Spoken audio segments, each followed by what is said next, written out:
What's going on, Knicks fan? This is Sheer from the Sheer Brilliance Knicks channel. Let's go. Listen. Victory. Okay? Great victory. Our New York Knicks taking down the Utah Jazz last night. I couldn't even hold my excitement. It's 3 a.m. and I'm pounding this video out because I have a lot to do tomorrow. So I figured I'd get it out of the way. But much needed victory. Absolutely much needed victory. Okay? Much needed in several respects. Because anytime we have a Knicks victory, we have Knicks Deli Edition. Knicks Deli Edition. Yeah. And for those of you who are new to my channel, welcome. All right? I want to welcome you to the channel. Round of applause to you.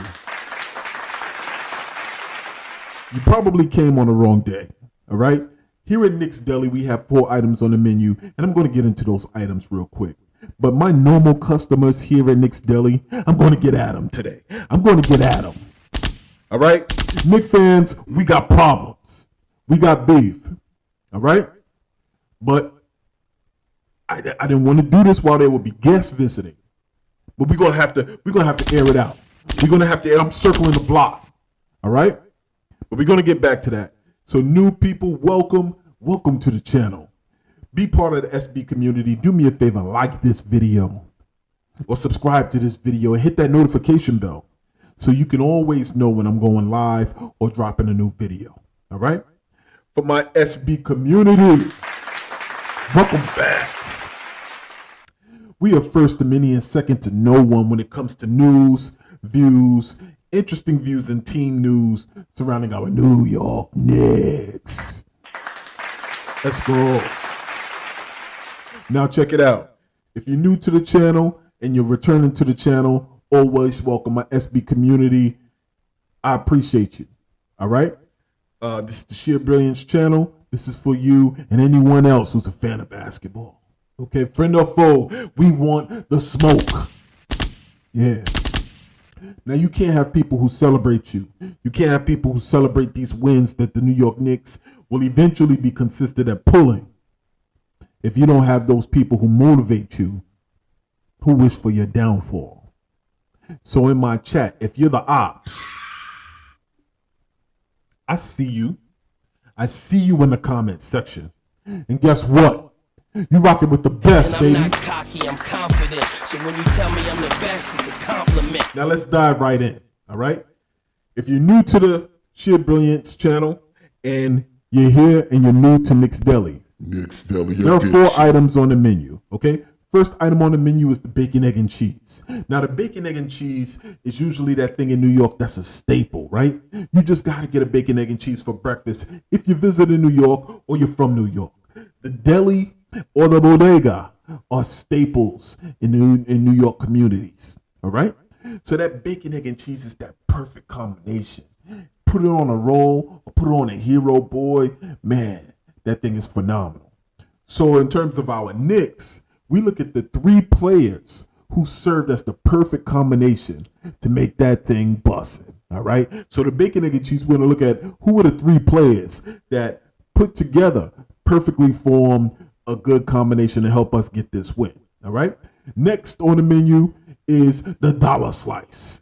All right. Now the dollar slice, everybody in the world knows that New York has the best pizza. Anyway, I don't care. We got Italy out there. I'm out here in Indiana. I'm next to Chicago. I know where I'm at. But New York has the best pizza in the world. Okay. So the dollar slice is a consistent staple of New York.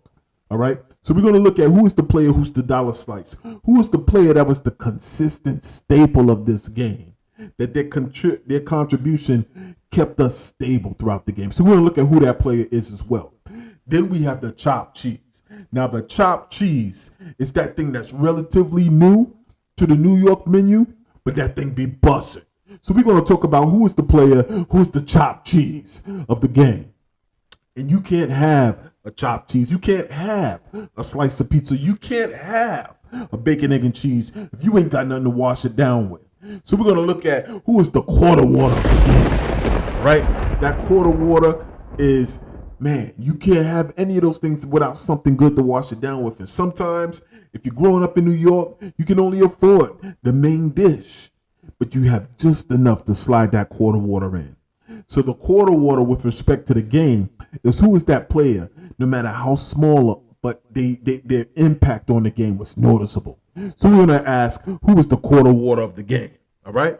So that's who's on the 4-point menu.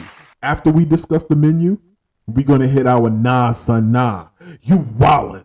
Nah, son, nah. Moment of the game. And that's where we're going to have our conversation, Knicks fans. That's where we're going to have we're going to hash this out. This is our team player only meeting. All right? We need to have this conversation. All right? So, let me dive right into it. Who is the bacon, egg, and cheese today at Knicks Deli? Knicks Deli Edition. Okay. First, the bacon of the bacon, egg, and cheese for me today is Jalen mother flipping Brunson. Okay. Jalen Brunson had 25 points, 8 assists. Now, watching this game, throughout this game, you know, I'm pulling for them to pull out. This is a big win. I don't care what anybody says. Utah is surprisingly good. Utah has been really, really good this season, and we were able to pull off this win.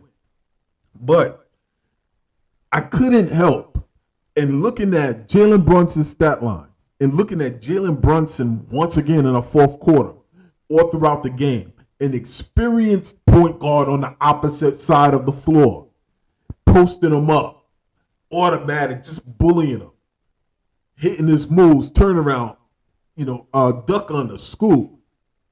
8 assists, 25 points. I could not help but harken back to having Elfrid Payton as our point guard. I couldn't help it. I couldn't help but harken back to when we would have 6 assists at the end of the game by our point guard and 0 points. I couldn't help but harken back to having anybody else at the point guard, and then you had 11 to 14 points and 0 assists. I didn't know what it felt like to have a point guard that could get us consistently over 6 assists. What is that? We haven't had that in New York in a minute. So it boggles my mind to consistently see this man hit 25 points. Unbelievable. Clutch gene. Can we talk about the clutch gene? Can we talk about this man's clutch gene? I know some people will say, well, where was he in Brooklyn? Well, where was he? You're overreacting. See, woo-sa, woo mother flipping sa. All right? Where have you been? Have you been watching the New York Knicks for the last 25 years? Have you been watching them? We've asked for this player to bring some of that orange and blue juju over from Dallas over here to the New York Knicks. We were praying that juju would transfer over.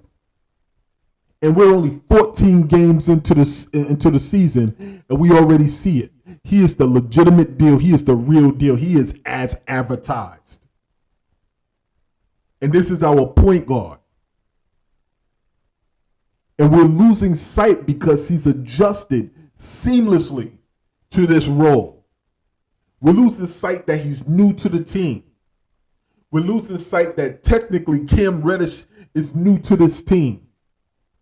Because this is the first time ever he's been given those consistent minutes to play with any of his teammates, off the bench or starting. But we just want this thing to gel together so we can rattle off a 15-game winning streak. We got time for that. 14 games in, we are 7-7. And you cats are bugging. Wildin'.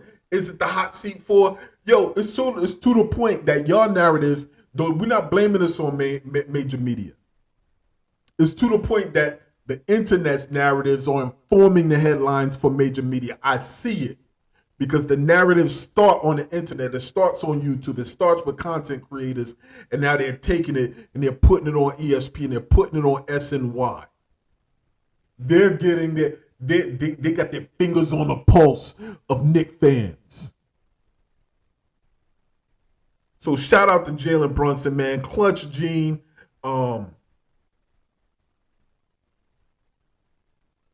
Just it's just no question. Looking at past point guards, that we have a legitimate floor general. We have a legitimate point guard. We have a legitimate floor leader that naturally brings everyone together. There is no vibe of divisiveness from him. His decisiveness is at a high level. I can't get over the fact that he was posting up Mike Conley. Mike Conley is a vet. Mike Conley is an accomplished point guard in this league.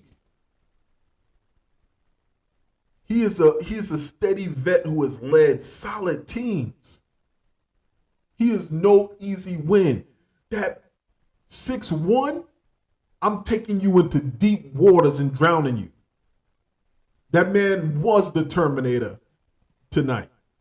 last night. And I wrote down here that he is the most efficient ISO scorer on our team. You guarantee when that right side of the floor is cleared out, you don't cringe like we do with other players on the team. We don't cringe. We don't say you pounding the rock, pass the rock. We let him work because we trust. Man, how many times are we going to watch him do that fadeaway and see it touch nothing but net before we get hyped? I know we getting hyped. I know we all seeing this, but man, I just can't get over how efficient of an ISO scorer this man is. Listen, man. Our point guard is there. He's not only doing it, he's showing players how to do it. How much of an impact that in clutch moments, he's never sped up. He takes his time. I know I'm spending too much time on but this is important. He's never sped up. He takes his time. The other player has to adjust to what he's doing.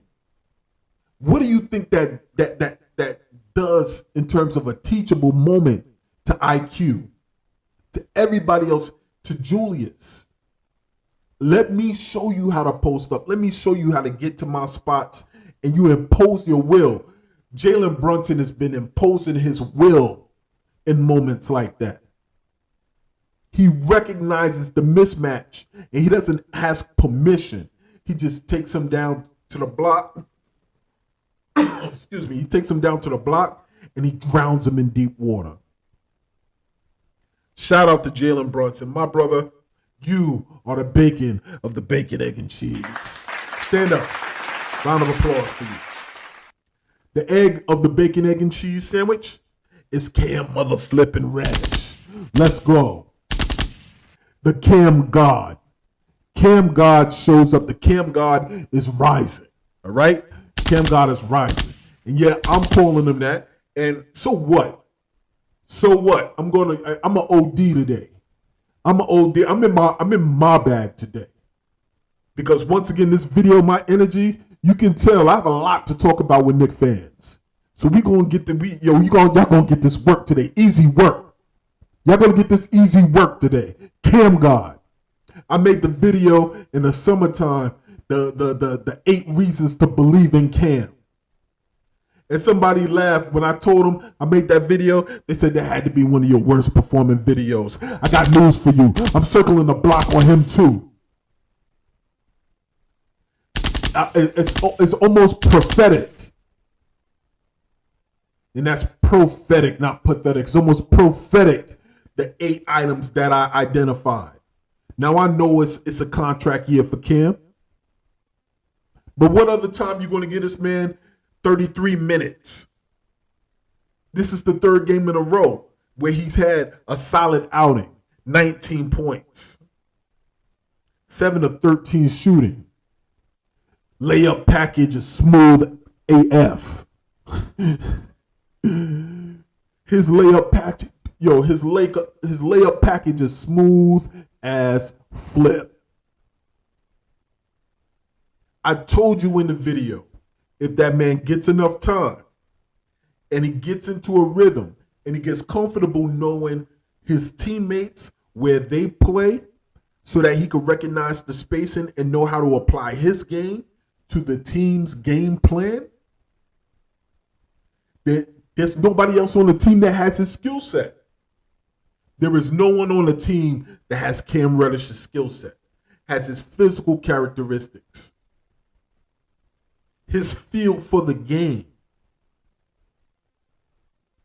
When you're not nervous about being pulled from the game, which tonight was important because Tibbs has shortened up the lineup by sitting Fournier, by sitting Grimes. And Knicks fans will go and they'll make their content, they'll make their video, they'll have their lives, and they'll try to say, oh, you know what? It must have been that meeting. Oh, you know what? It must be the pressure. They must be hearing. Ain't nothing. Why can't it have been part of the game plan in terms of we go up to this amount of games, let me see what I have, and then let me tweak what it is. All right, you know what? We're getting this. We really can't make a natural assessment, an organic assessment, because this person is injured and this person is injured in the lineup. Well, we have Grimes, who is a star defense. He has star potential in terms of his defensive contribution. And then we have Mitch Robinson, who is our defensive anchor, and both of them are injured. So we really can't accurately assess all of these things in play. So you don't think that factors into how do you assess and move forward? That's why I'm always saying wait until game 20. Wait until game 20 where you have a sample size. And we may not have been able to get that accurate assessment of what the team was because of the injuries still. But it could be part of the play. If I was running the team with 80 games and you break it down into 4 quarters, 20, 20, 20, and then 20, 22, that's how my approach would be. All right, we're going to plan, and this is the adjustment. These are the rotations. By the 20th game, I'll know. I can, from the eye test, I can be able to see, who is the best units that work together. I'm getting off a track, but that's what we're going to talk about it. We're going to talk about it before this video is over. But Cam Mother Flippin' Reddish, Cam God, my boy is rising. My boy is rising. I was confident in making that video because I am a Duke Blue Devil fan. Let's go. Yeah, I'm a blue blood. I know y'all hate it. I'm a Duke Blue Devil fan.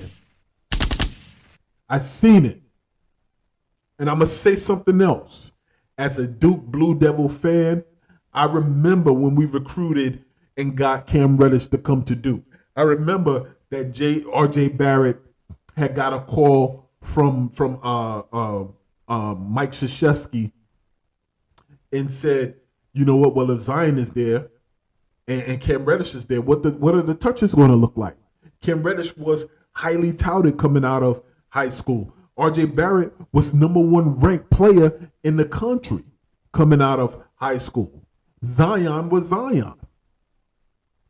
And RJ said, you know what?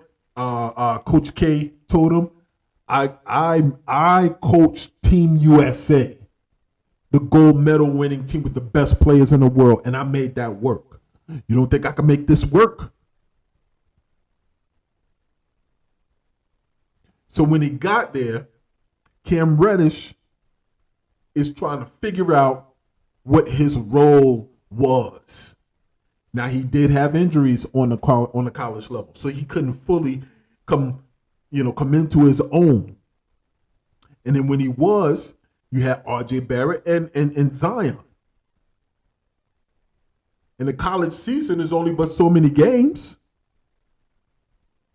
So you got to get in where you fit in and try to find your rhythm. All right? Not enough time for that, but anybody you talk to talks about his potential. Okay? I posted a video, just in case y'all didn't believe me, right before the Minnesota game, of Anthony Edwards and some of the top players in high school. And they were asking each other, who is basically the player that bust your behind, that you hated playing against? And everybody in that group said Cam Mother Flippin' Reddish. Cam Reddish. Just in case y'all didn't believe me. Just in case y'all looked at that video and y'all was calling cap.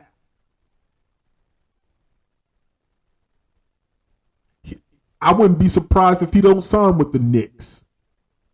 That he uses this season to build up his value and he gets a bag somewhere else. But I'm telling you, if he finds his consistency, if he finds this cohesion with this team, he could be a player right under our nose that can take us to another level. And we didn't have to go out and sign him. We had him right here. Everybody's talking about what he did in Atlanta. People are talking about what he did, last year. He couldn't get on the bench. That Tibbs didn't like him. It's called growth. It's called having y'all don't think these young kids have an adjustment period to the NBA? Adjustment period to new voices and team leaders? You don't think these young kids are affected by being traded from the ops to the biggest city, in the most busy city, in the most pressurized city in the league? NBA 2K, that's what we want. But shout out to Cam. Shout out to Cam. Once again, making an impact, getting more comfortable. And I was about to say it. Let me pull it back to this. I was going to say this. I posted it. I posted it for like 5 minutes. And I put, by the end, at some point in this season, Cam Reddish will be starting and Evan Fournier will be coming off of the bench. Because Evan Fournier could bring scoring off of the bench. I posted that and I took it down because I had nothing. I was waiting for Twitter to tear me a new one because I didn't really have no evidence for it other than a Freudian slip from Tibbs. And Tibbs has said, you know what? I'm looking at the starting units and I like how Cam finishes on the break with the starters. And he was like, I mean, coming off of the bench. And in that moment, I was just like, he's had discussion with other coaches about eventually putting Cam into the starting lineup. Or he's had discussions with upper management about Cam starting. If for nothing else, probably to increase trade value. But I'm going to tell you this much. My main point, which is prolonged already, Cam, RJ Barrett, and Zion were dominating. Once they were on the same page and they had their rhythms, they played well in college. Cam, RJ, and Obi fits that same mold. If you put Obi at the point guard with his athleticism and his ability to run the floor and his ability to pop the three and to play with the others, that is ultimately what New York wants to see. We talked about what Zion would be. Zion brought athleticism, the ability to dunk, to score around the basket and to hit the three. Only thing that's missing that Obi doesn't have, that Zion doesn't have, I mean, there's a lot, but is primarily rebounding. Okay? But to have those three in your starting lineup, it should be the goal for the New York Knicks. And I'm sure Tom Thibodeau has talked to Coach K, and basically he's like, I got the Duke formula right there. You got Jalen Brunson, who's on another level. If you have Jalen Brunson, RJ Barrett, Cam Reddish, Obi Toppin, Mitchell Robinson, let them run. So when all these people are talking about, it seems like, they're still running the ball through Randall or whatever. Don't you think that they got to keep his value high before this trade deadline? I don't know. I do know. That's what I think. So mark my words, man. I'm telling you, if you put in a lineup, you have Obi, RJ, and Cam next to Brunson and Mitch, we can see what happens with that. All right? Not star level, but I'm just telling you, it is what it is. I think that's the direction we're moving in. So Cam Reddish is the egg of the bacon, egg, and cheese. Round of applause. Stand up, my brother. I got you, Cam God. I'm glad you rising. I hope you continue. And lastly, the cheese of the bacon, egg, and cheese sandwich is Jericho Sims. Surprise, surprise. My brother, stand up. Stand up, young man. There was something about Jericho when he went into this game that I was impressed with. Because he's always stoic in his look when he plays these games. But this time he was focused. I don't know what they talked about in that meeting, but he had this look on his face where he was going to punish whoever was on the other side. And I heard somebody say, you know what? Oh, I can't get over the fouls. Listen, first off, we complain too much. I've never seen so much emotion, emotional damage by Knicks fans. You know what I mean? You get 6 fouls. How many times have we ended and I'm like, yo, just foul the player. Everybody gets 6 fouls. Why don't you use them? To me, if you leave a game and you only got 1 or 2 fouls and we didn't win, what are you doing? I'm Charles Oakley and somebody. So he did have 5 fouls, but I love it. He stayed in the game. He didn't foul out. 11 points, 13 rebounds. I just love the fact that he was, he stepped in when Hartenstein went down, and he played the game. And he played the game as a young second-year player. He played the game. So, just for that, his distinction, it'll be his first time being part of an important ingredient to help us secure this win. The cheese of the bacon, egg, and cheese, Jericho Sims. Jericho Sims. New York applause. All right? So now we are here at the dollar slice. Let's go, the dollar slice. All right? So the dollar slice, once again, is who is that consistent player? All right? New York, the slice of pizza, the dollar slice is a consistent staple of New York. And the dollar slice today goes to Emmanuel Quickly. My brother, Emmanuel, IQ, stand up, bro. Yeah. IQ had 14 points IQ had 3 points and 4 steals today. But once again, there was this look that he had on his face. And that is a theme. That is a theme, Knicks fans. And it's threaded throughout this entire Knicks Deli Edition. Knicks Deli Edition. And once again, it's the beef that I have with us. I'm going to get at it. He was playing with angry focus tonight. IQ was playing with angry focus tonight. He was locked in. All he needed was a couple of them things to drop.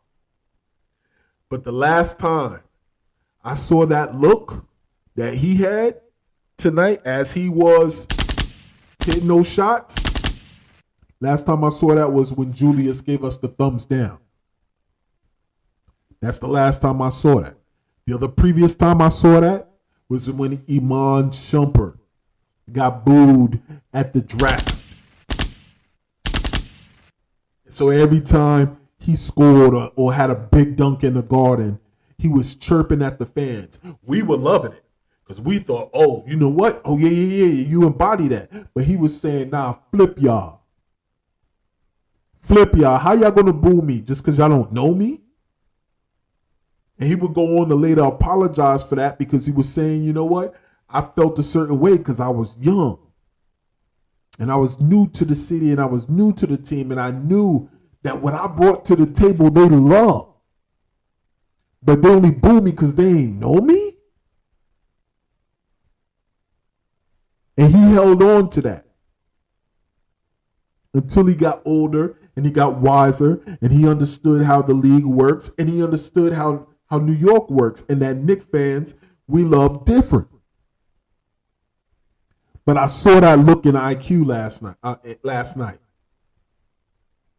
And he was locked. It was that, bro.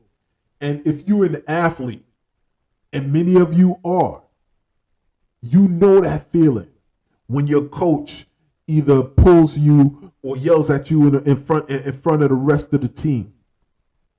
And you lock in and you rattle off like 3 or 4 straight points or 2 back-breaking 3-point shots. And he comes at you and he's just like, yeah, that's the player that I know. And you mad at him because you just like, yo, you go call me out like that. And then you realize he did that to rile you up. But you found out that you perform well when you're angry. That was the look that IQ had last night.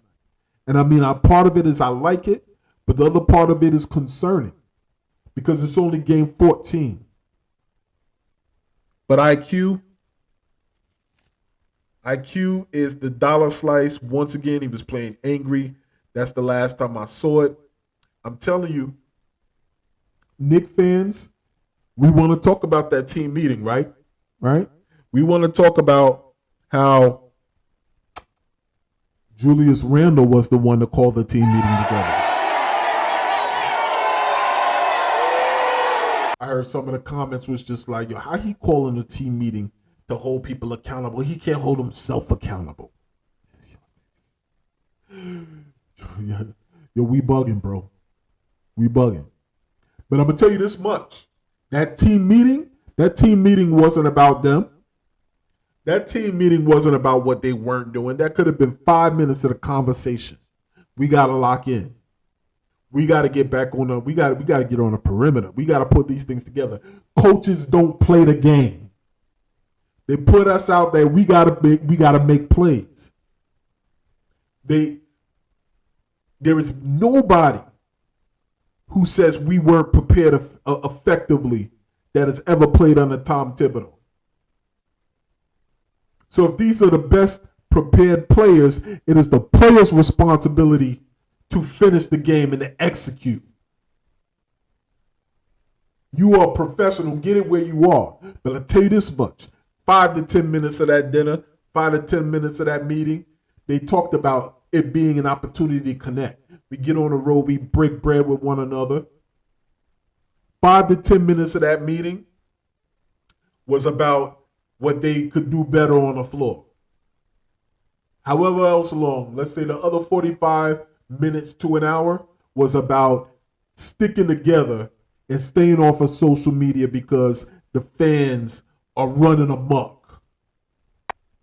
The fans are running amok. And I'm telling you, that's why I posted those videos with Gilbert Arenas. That's the exact reason. And if you're visiting my channel right now, once this video is over and you check it out, go check out these videos, my shorts in the longer form videos. And it's only 1 minute per video. But Gilbert Arenas is being interviewed and he's talking about how Knicks fans just don't get it. He said Knicks fans don't get it. He said New York Knicks fans think every player wants to play in the Garden because the Garden is so great. He was coming direct. Yo, he didn't mince any words. He said, this is why I love making fun of Knicks fans. Because all Knicks fans are delusional. They think stars want to play in New York at Madison Square Garden because that building, everything is so great. The building is nice. But he knows that he can weaponize opposing stars who come into the Garden. They know that there is a formula to getting Knicks fans to turn against their own team. To turn against their own team. Be up by like 15. If you get up by 15, then the boos start coming in. The cascading boos start coming from the crowd. He said, you can't wonder why stars don't want to come. Nobody wants to get booed. And then he made the distinction. He said Knicks fans are basically stuck in the past. I'm paraphrasing. He didn't say this exactly, but you watch those videos, I'm not far off. He's basically saying Knicks fans they yearn for the 90s, that grit and grind of those teams. He said, but the difference is those players came out of college at 22. They already had experiences. By the time they were 2 or 3 years in, they were grown men. And grown men had the maturity enough to know, all right, this is what I'm going to do. You got to push through some adversity. You got to experience some adversity, and then you have to do certain things. He said 3 years in, you now have 22-year-olds, 3-time All-Stars at the age of 22. This is a different breed of player that you're playing against. The 26 or 27-year-olds, they can understand and endure enough if you're booing at them. You can't convince. He had said those older players from back in the day, they understood that this was their job and that you're not booing them per se as a person, but in terms of what you see on the floor. He said the 18 or 19-year-old, they think you're booing them as a person. You don't like them as a person. And at first I was going to post those videos because I'm like, yo, this hater, this is another former player that's a hater. But now that man was dropping jewels. He was dropping New York jewels. So I posted those clips. And I didn't post them for likes. I was hoping for the thumbs down because that's still engagement. But I was hoping to see more thumbs down from Knicks fans because the numbers of views on the videos are pretty decent. So you watching them, but you don't see yourself in what he's saying. You don't see yourself in what he's saying.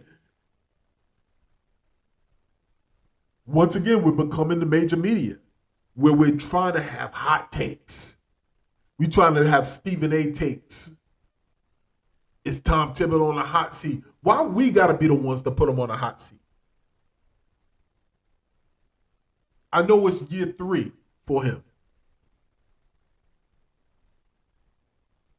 But no, hey, I'm sorry. I'm off track. Dollar Slice, right? Whew, I'm telling you. 14 games in, okay? But the Dollar Slice, once again, Emmanuel quickly. I'm going to get through this because there's going to be some time I'm dedicated to this. I know I'm ranting right now, all right? But we're going to get through it. So my message, just to say, to sprinkle some orange and blue juju on this. All right? Some of that sheer juju. I wish I had a sprinkling sound on here. All right? Calm the flip down. Knicks fans, calm the flip down. All you got to do is 14 games. We are, and we're 7-7. The Brooklyn Nets are below us. The Orlando Magic are below us. I haven't checked the Lakers record in a minute, but the Lakers started off poorer than we did with 7-7. Teams will regress to the mean. We just try not to be one of those teams. I can't recall if we have, but I said in one of my videos earlier or over the summertime as well, that the key to getting to that 45 number that we were all predicting and wanted to see is not losing 3 games in a row. That's the key. Or not going beyond that. We can hit 3 game in a row skids, but no more than that. And you inch closer to the play-in and the playoffs. Calm the flip down. You are stressing your own team out. You are stressing your own team out. We got new pieces on this team. We got new rotations that we're trying out.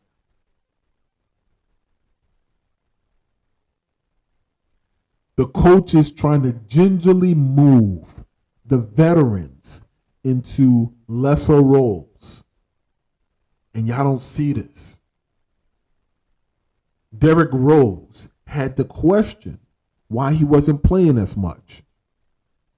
Evan Fournier slowly is being moved into a lesser role. Cam Reddish is getting more minutes.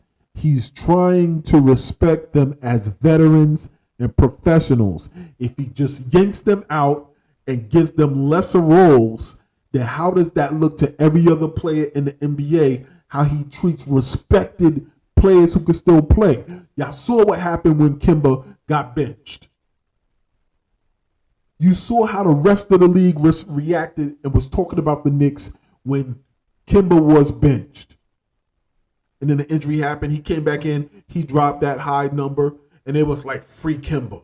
Kimba got burnt out knees, exploded knees. And he got so much criticism for not playing Kimba Walker. The problem is everybody is an expert.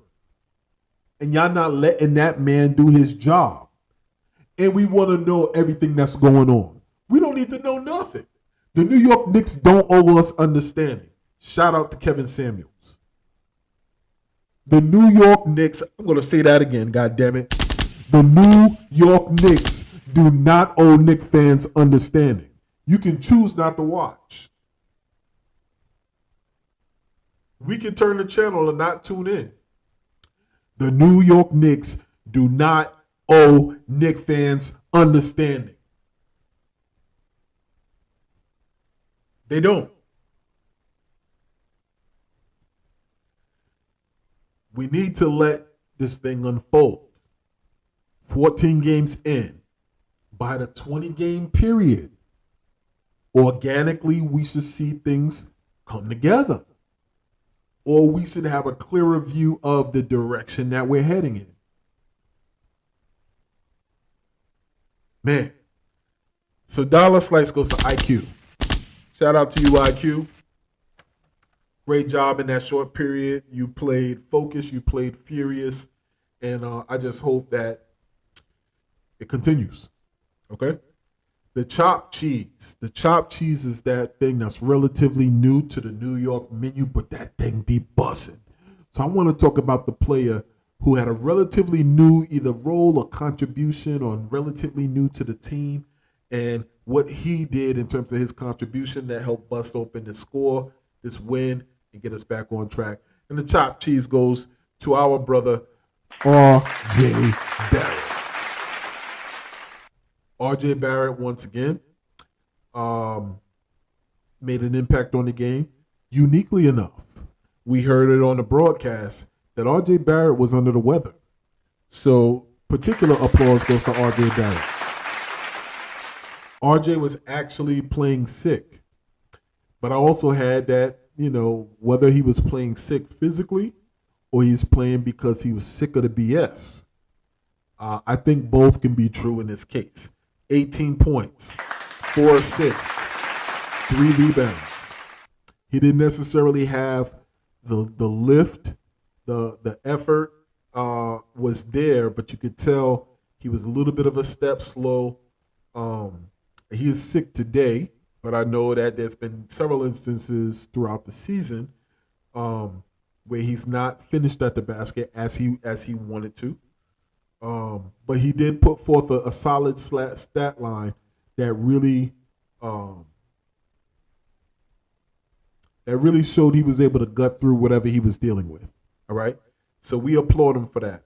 But not to continue this theme of that these players are listening to social media. You know that this conversation was the conversation that was had at this players only meeting. I didn't see the quote, but once again on the post game, they referenced it. They said that RJ put out a tweet that says, "We are superheroes when we win, but we're like terrible when we lose, or like we're the enemy when we lose, or the world is ending when we lose." That's not his words. I don't want to attribute that, but the first part of that quote is true. That was part of his tweet. We're superheroes when we win, but it's X, whatever it is, when we lose. Which goes to show that once they were in the locker room, they wanted to see what was being said on social media. Listen, I'm going to take this back to Jalen Brunson after the win that we had in Minnesota. And he basically said 4 times, and I said on my last video that he said it 4 times, that message wasn't for his team, it was for the fans. We got to stick together. We got to stick together. We got to stick together as a team. We got to stick together and work on getting better, and we'll figure this thing out. He said it 4 times. New York Knicks fans need to listen. Need to listen. He's basically saying, give us an opportunity to figure this thing out. New York Knicks fans want to see us dominate. I want to see us dominate. But we got to go through the process of getting there.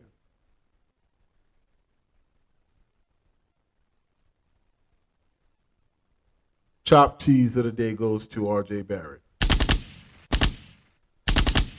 And lastly, we got the quarter water. And the quarter water goes to, once again, Obi Toppin. Shout out to you, Obi. Obi came into the game. Ultimately, he ended the game with 9 points, 4 assists, and 3 for 4 from three-point range. I laugh because people talk about Tom Thibodeau lack of ability to develop players. I remember in Obi Toppin's rookie season, once Derrick Rose returned to the team after he was traded from Detroit to New York, every time Obi got in the game, Obi would shoot 3-point shots, and he was bricking those shots. Bricking them. They were leaving that man open to take the shot. Knicks fans were like, what are you doing? Okay? And the same thing applied for Derrick Rose. Derrick Rose is open, and he was putting up this line drive 3-point shot and clanking it off of the front of the basket. Nothing but chip paint on the floors of Madison Square Garden. All right? But I also remember an interview, a post-game interview, where they were saying, I see Obi is taking 3-point shots. Should he just focus on 2-point shots or whatever have you? And Derrick Rose addressed that. He said, no, it's part of the development process. You got to figure this thing out. I was joking with Obi and told Obi that I don't know who they're daring to shoot these 3-pointers more, you or me. He said, but I got to the point. No, he said they used to make fun of me the same way they were making fun of you. He said, but I worked at it, and now I'm a threat from behind the 3-point line. He said, you just got to put in the work. Right now, you see the development. Obi has put in the work. His timeline from the moment he came here when they were laughing at him and we were like, no, yes, every time he launched the 3-point shot, to now where we almost expect it to go in. If that ain't development, I don't know what is. And I'm telling you, he's been brought along perfectly. He is right. He is on the welcome mat, ready to put the key into the door and turn it to walk into the starting power forward spot. But something has to happen. And once again, we just got to let it unfold. The New York Knicks don't owe us understanding. We just got to trust the process. Obi Toppin, your impact every time he gets into the game, he impacts the game. Whether he's moving without the ball, whether he's catching the layup or the alley-oop, whether he's getting in the passing lanes or leaking out, he's impacting the game. He never looks like he's out of place. The toughest part of watching Obi play is when he's getting pulled from the game. Obi Toppin, you are the mother flipping quarter water. Shout out to you. Do me a favor, stand up, bro. We got to give you a round of applause. That's right. Now, to wrap up this video, we're going to hit this nah, son, nah, you wildin' moment of the day. Nah, son, nah. You wildin'. That goes to Knicks fans.